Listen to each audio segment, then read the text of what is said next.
우리를 위해서 십자가 대속 제물이 되어주신 예수님은 치유하시는 주님이십니다.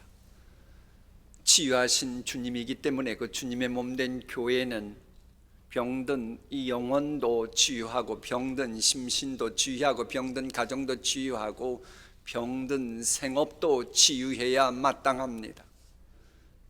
교회에서 만일 병든 영혼도 치유하지 못하고, 병든 심신도 치유하지 못하고, 병든 가정도, 병든 기업도 치유하지 못한다면 과연 치유하시는 주님의 몸된 교회인지 한번 생각해 봐야 합니다.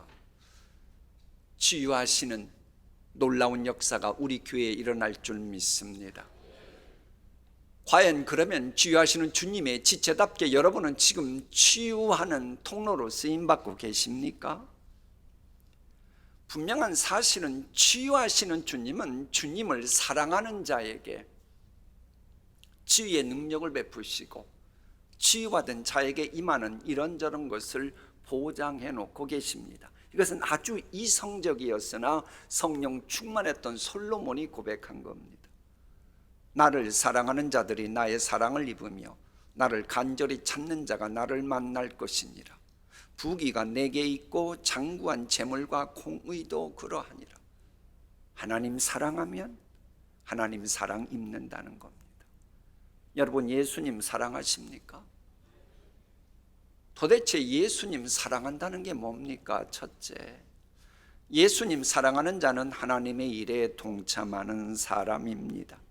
역대하 본문을 보면 솔로몬은 이스라엘 내에 거주하는 이방 사람들이 성전 건축에 참여했음을 말하고 있습니다. 저 말씀을 한번 보십시오. 이방 사람들을 조사하였더니 우리나라보다도 더 외국인들을 함부로 했던 편견을 가진 그런 이스라엘에서 이방 사람들을 조사했더니 모두 15만 3,600명이었는데 그 중에서 7만 명은 증꾼이 되게 하고 8만 명은 산에서 벌목하게 하고 3,600명은 감독을 삼아 백성에게 일을 시키게 하였다. 성전 건축하는 일을 시키게 하였다는 겁니다. 여러분, 편견을 가진 외국인이 감독이면 그 밑에 있는 일꾼들이 제대로 일했겠습니까? 얼마나 대들고 얼마나 힘들게 했겠습니까? 그래도 이방 사람들은 이름도 없이 빚도 없이 기꺼이 성전 건축에 참여하였습니다. 왜요? 이방인인 자기들을 하나님의 백성 삼아주신 그 하나님의 사랑에 가무했기 때문입니다. 사도 바울도 죄인 중에 괴수였던 자신을 구원해 주신 주님의 사랑에 감격해서 그의 주님의 몸된 교회를 위해서 고난을 감수했습니다. 그리스도의 남은 고난을 그의 몸된 교회를 위하여 내 육체에 채우노라. 내가 진심으로 주님을 사랑한다면 예수님께서 원하시는 일을 위해 고난이라도 감수해야 합니다. 예수님이 원하시는 일이 뭡니까? 성전 건축에 관한 거니까 성전을 그렇게도 사랑하셨고 사모하셨고 성전을 위해 열심히 하셨습니다. 요한복음 2장 17절입니다. 제자들은 우리 예수님께서 주의 성전을 위하는 열심이 예수님 속에 불타오릅니다라고 쓰인 성경 말씀이 생각났다. 주의 성전을 위해 그렇게 열심인 그 예수님의 지체라면 여러분도 주의 몸된 교회를 위해서 지금 열심 내고 계십니까? 예수님의 지체답게 사람을 외모로 보지 않고 편견 없이 서로 사랑하고 서로 챙겨주는 일에 열심 내고 계십니까? 특히 예수님의 유언 같은 제자 교육에 열심 내고 계십니까? 유언을 지키지 못하면 자식 행세하는 데 문제가 생깁니다. 자식으로서의 권리 행사를 하고 싶다면 유언을 지켜야 합니다. 그런 맥락에서 나는 지금 이방인처럼 느끼고 교회 생활하고 있다 하는 분들, 초신자들, 성전 건축 헌금하는 마음으로 이미 성전 건축했으니 이제라도 오병이어 멘토링 제자 운동에 동참해야 함을 본문은 계시합니다. 성경을 보면 오병이어 멘토링은 죽어가는 영혼이 없는 동신교회가 되길 바라기에 포기할 수 없는 사역입니다. 만일 우리 교회 다니는 그 누군가의 영혼이 죽는다면 영혼을 구원하시려고 십자가에서 대속제물이 되어주신 예수님은 그 죄값을, 영혼이 죽어가는 것을 보고 방치했던 먼저 믿은 사람들에게 죄값을 찾으십니다. 또 의인이 그의 공의에서 돌이켜 악을 행할 때에는, 과거에는 아무리 대단한 의인이었다라고 해도 악을 행하면 이미 행한 그의 공의는 하나님이 더 이상 기억할 바가 아니고, 하나님께서 그 앞에 거치는 것을 두면 그가 죽을지니 이는 에스겔 네가 그를 깨우치지 않음이라.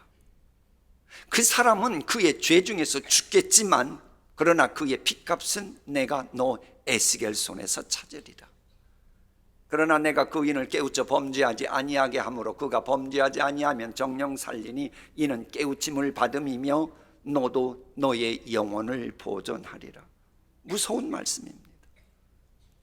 그렇게도 주님 앞에 충성했던 일꾼이라고 해도 언제부턴가 악을 행하면 하나님은 그동안 충성했던 모든 것 다 백지로 돌려놓으시고 더 이상 기억지 않으시고 심판하시는데, 악을 행한 본인도 죄값으로 심판받지만 그렇게 되도록 한 먼저 믿은 사람도 죄값 치러야 된다는 거예요.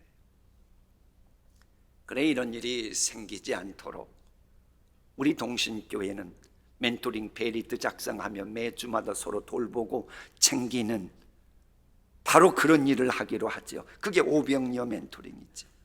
만일 우리 교회가 이런 제자교육에 올인하는 교회라면 말세지 말에 신기원 이룩하는 교회로 우뚝 섭니다. 그렇잖아요. 교회 구성원들이 상황이, 세상이 무슨 일이 벌어져도, 코로나 사태가 벌어져도 교회 나오든지 안 나오든지 매 주일마다 서로 챙기고 안부 묻고 위에서 기도해 주고, 그래 보십시오. 복음의 역사가 이루어지지 않으면 그게 이상하지요. 주님을 공격하는 사탄이 천가지 만가지 얼굴로 하수인들을 보섭해서 교회다운 교회가 되지 못하도록 미혹하고 있는 현실인데, 주님을 사랑한다고 말은 하면서도 앞장서서 교회다운 교회 만드는 일을 외면해버린다. 그런 교회는 변질됩니다. 하나님이 촛대 옮겨버리십니다. 그래 주님이 기뻐하시는 교회가 되려면 내가 이방인이란 생각이 드는 초신자라고 해도 오병이어 멘토링 사역에 성전 건축 헌금하는 마음으로, 무너진 제단 재건하는 헌금 드리는 마음으로 동참해야 합니다. 네가 날 사랑하느냐? 내 양 먹이라. 둘째로, 주님을 사랑하는 사람은 준비하는 사람입니다. 이 두 번째 대지는 약속을 가진 사람과 관계된 내용인데, 여러분 하나님께서 여러분에게 허락하신 약속 갖고 계십니까? 자, 약속 기억하셨습니까? 그 약속을 위해 여러분 지금 어떤 준비를 하고 계십니까? 그것이 내가 지금 약속을 가진 사람인지 아닌지 여러분 스스로를 진단할 수 있습니다. 본문을 보면 다윗은 사랑하는 주님의 성전을 위해서 이것저것 준비하였습니다. 우리 함께 읽어볼까요? 시작. 솔로몬이 예루살렘 모리아 산에 여호와의 전 건축하기를 시작하니 그곳은 전에 여호와께서 그의 아버지 다윗에게 나타나신 곳이요 여부스 사람 오른난의 다장마당에 다윗이 정한 곳이라. 다윗은 아담과 하와 이후 수천 년, 아니 그 이상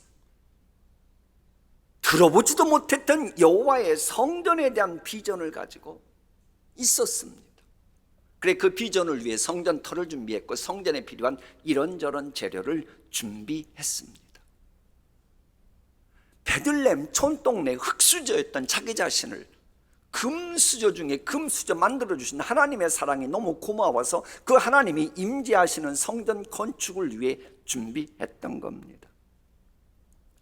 그래서 다윗은 주님이 주시는 만복을 누리다가 영원토록 기억된 인물로 지금까지 칭송받고 있는 겁니다.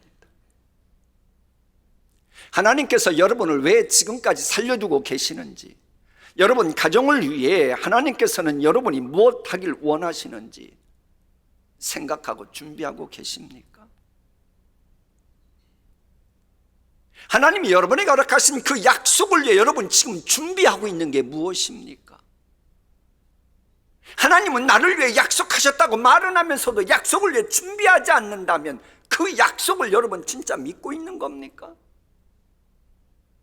하나님의 하나님 되심을 증거하기 위해서, 자녀들의 복된 미래를 위해서 무엇하고 계십니까? 무엇을 준비하고 계십니까? 기도로 준비한다든지 무엇인가를 준비하면서 신앙생활을 해야 됩니다. 우리와 함께 하시는 하나님은 준비하시는 여호와 이레이시기 때문에 그렇습니다. 그래 어려서부터 목회가 무엇인지를 18살부터 배웠다는 그 믿음의 사람 스펄전이 한 유명한 말이 있습니다. 준비하지 않고 그저 무사한 일에 빠지려는 편안함이라는 것은 오히려 역경보다 더 무서운 시험거리를 준다. 마치 추운 겨울날 하루 종일 사과를 썩게 만드는 것보다 따스한 날에 겨우 1시간 동안 사과를 부패하게 하는 것이 더 부패하게 만든다. 인간이라고 하는 존재는 양 같은 존재라고 합니다. 양이라고 하는 것은 너무 기후도 좋고 날씨도 좋으면 자행 막 그냥 멋대로 다녀가지고 길 잃어버리고 난리랍니다. 근데 이 양이 비바람이 몰아치면 스스로 긴장해가지고 스스로 알아서 우리 안으로 찾아든다고 합니다.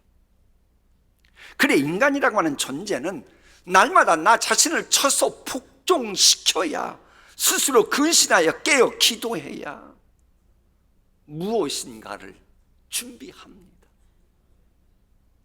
그런 긴장이 없으면 준비를 못해요.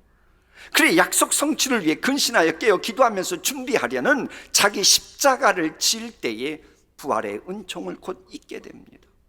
자 보세요. 하나님께서 비전의 말씀을 주셨습니다. 그 비전의 말씀을 주셨지만 그 비전을 성취하기에 내가 너무나도 형편이 좋지 않습니다. 그럴 때 많고 많은 사람들은 하나님 건 제가 할 수 있는 일이 아닙니다. 저 목사가 우리 사정을 너무 몰라서 저런 말 선포하고 있는 겁니다. 말씀은 좋은데 그걸 믿기에는 현실이 너무 안 좋습니다. 그럽니다. 그러나 다윗 보세요. 성전 건축하고픈 소원이 있었으나 그 소원이 거절당했습니다. 그런데 잘 보세요. 성령님께서 성전 건축할 소원을 주셨으니 하나님은 지금 내게 나단을 통해 거절하셨어도 이건 이루어진다. 그걸 믿고 이것저것 준비하는 거 보십시오. 그게 믿음의 사람입니다. 만일 그 솔로몬이 성전 건축하는 것을 위해 다윗이 준비하지 않았다면 성경에 나타난 솔로몬의 통치 철학에 근거하면 백성들의 고열을 쥐어짜가지고 성전 건축이 완성됐을지 안 됐을지도 모르고 되었다고 해도 난리 났을 겁니다. 그래 하나님이 이 모든 걸 다 아시기 때문에 뭐라고 그러셔요?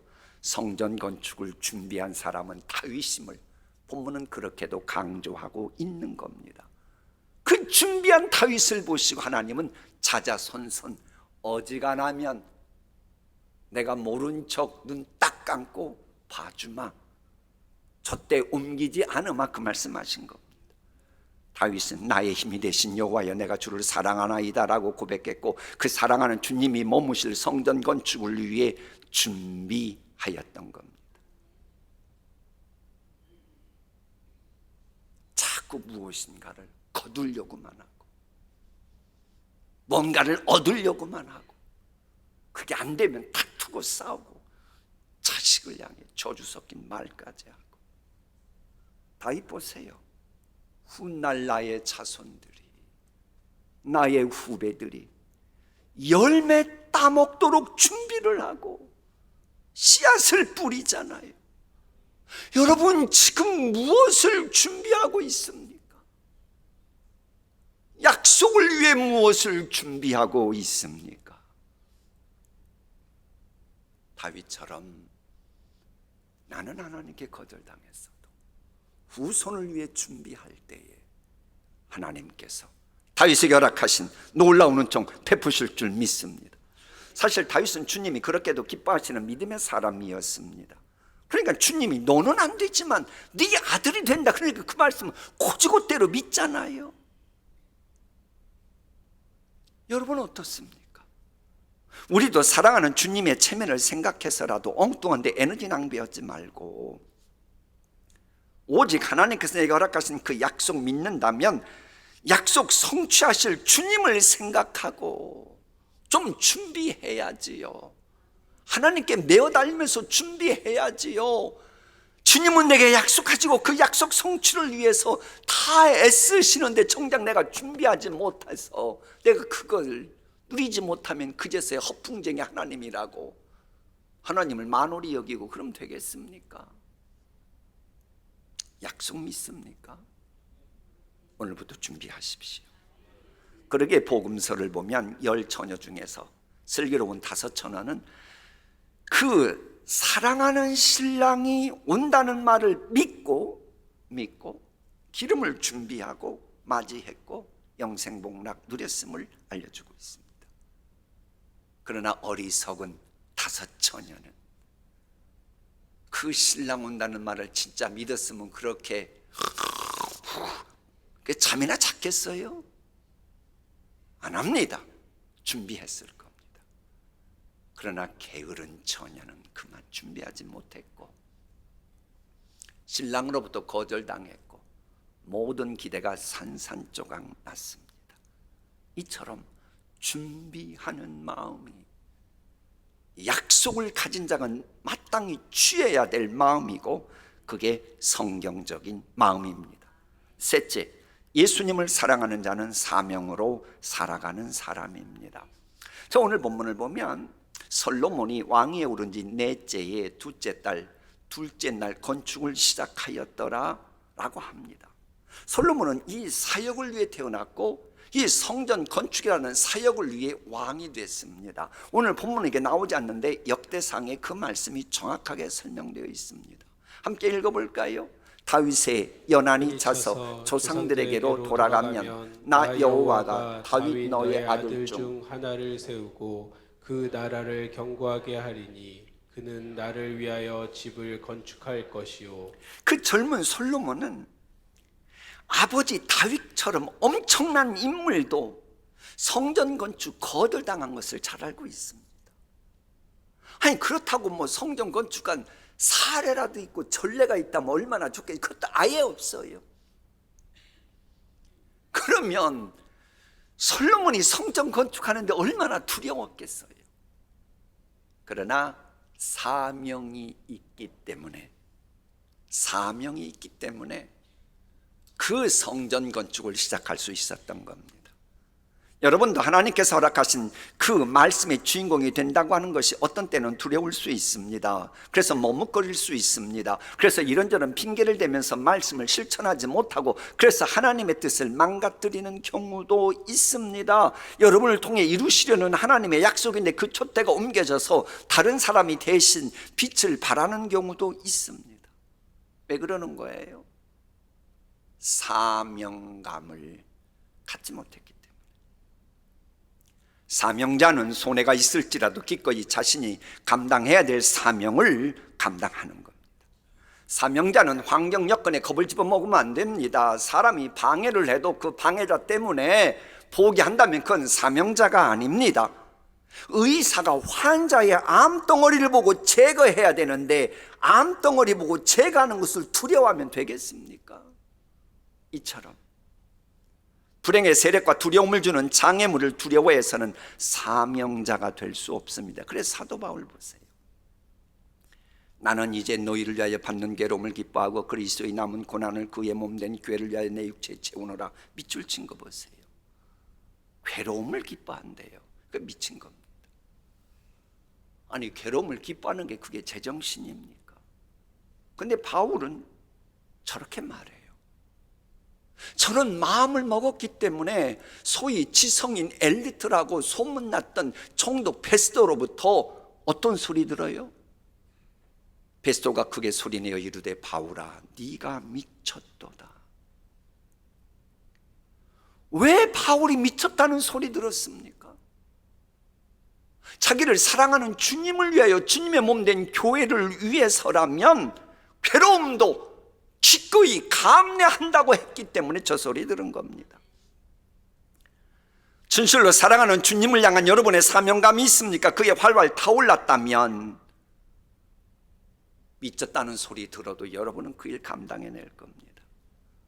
사도 바울은 그랬기 때문에 이방인 선교라고 하는 금자탑을 쌓을 수 있었습니다. 본래 역사를 만들어가는 사람들의 특징은 맡은 본문에 미쳤다고 할 만큼 집중했던 사람들입니다. 사명감이 불타오르는 사람은 이것저것 신경 쓰느라고 눈을 딴 데 돌리질 못합니다. 맡은 일에 올인하는 것이 즐겁습니다. 하나님의 허락하신 사명에 집중하는 사람은 실패도 두려워하지 않아요. 왜? 하나님이 맡기신 일에 올인하고 있으니 내가 실패를 해도 하나님은 내 중심을 보시니 합력하여 선이 되기 때문에 실패도 괜찮으리라고 생각하기에 두려워하지 않는 것입니다. 내가 반드시 해야 할 일에 마음을 쏟으면 나의 모든 것은 불가능의 먹구름을 박차고 비상하는 날개가 되는 것입니다.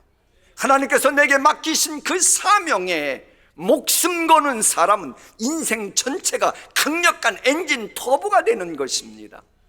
날개가 날지 못하면 무용지물이 되고 강력한 엔진이 앞으로 나가지 못하면 쓸모없는 것처럼 사명감이 없이 살아가는 사람은 죽은 믿음입니다. 우리 동신교회가 비상할 때에 그때는 참으로 사명에 올인하는 분들이 계셨습니다. 우리 어느 권사님의 진정 모친 이야기입니다. 그 권사님은 외국 가셔도 전도하셨다고 합니다. 그럼 그런 분이라면 한국에 계셨을 때 얼마나 전도하셨겠습니까? 아멘 안 나올 줄 알았어요, 이 대목에서. 그러나 아십니까?